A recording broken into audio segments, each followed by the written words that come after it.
I love Kurt Vonnegut. When I was 22, I just graduated college and I was visiting family in New York before heading out to California, sight unseen for a new job.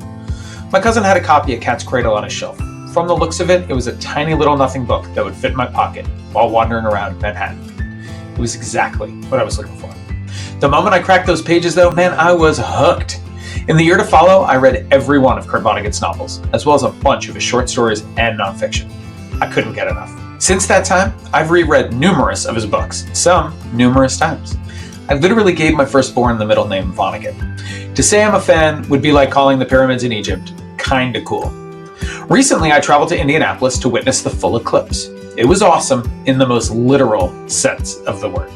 Seeing a total eclipse was on my bucket list, as was visiting the Kurt Vonnegut Museum. I got to do both on the same day. It was a good day. Kurt Vonnegut saw the worst of people. He survived the brutal and devastating firebombing of Dresden.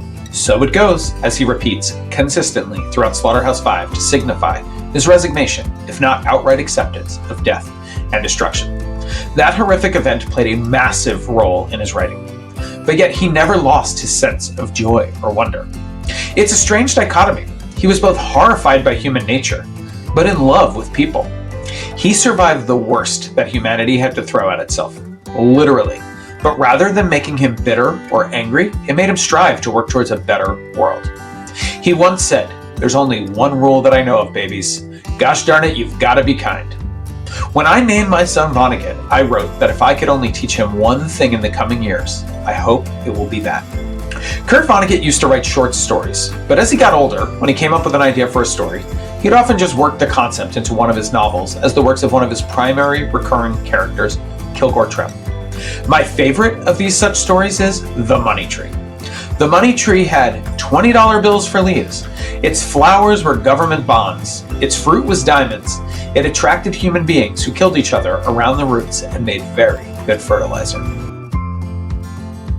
He was cynical as hell on people and their motivations, but never stopped believing that deep down, there is goodness in people. People are good, systems are destroying us.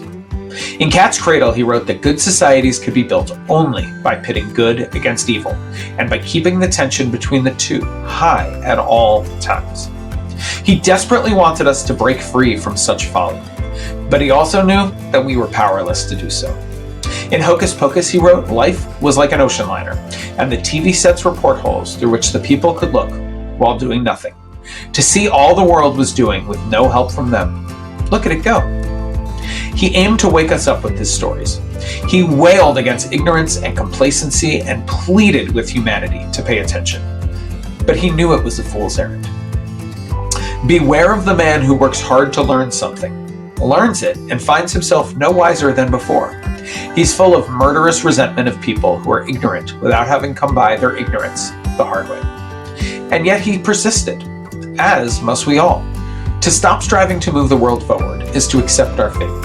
We must never accept our fate. In Slaughterhouse-Five, he wrote that his principal objection to life, I think, it's too easy, when alive, to make perfectly horrible mistakes. In Hocus Pocus, he wrote that a flaw in the human character is that everybody wants to build and nobody wants to do maintenance. Let's build a better world, but let's also work to ensure the world survives us. At the beginning of Timequake, he shared that someone once suggested to him that the summation of his work and view on human nature could be boiled down to, love may fail, but courtesy will prevail. I took that as an assignment, and I wrote my own summation of his work. Everything happens for a reason. Too bad there is no such thing as reason. We must be good, and kind, and just, and work for a better world, not because someone is watching or expecting us to, but because that is our role. Don't stop building, but together, let's commit to doing the needed maintenance to ensure the world continues on for generations to come. Or we can sit back, watch the world burn, and lament over and over, so it goes.